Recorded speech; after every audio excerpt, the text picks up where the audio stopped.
আলহামদুলিল্লাহ। আজকে আমরা শিখব হরফের নুক্তার পরিচয়।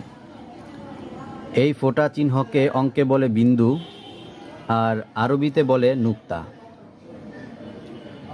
এখানে কিছু হরফ আছে যেগুলোর উপরে, নিচে বা মাঝখানে নুক্তা হয়, আর কিছু হরফ আছে যেগুলো খালি। আপনাদের প্রত্যেকেরই এই হরফগুলো চেনা দরকার।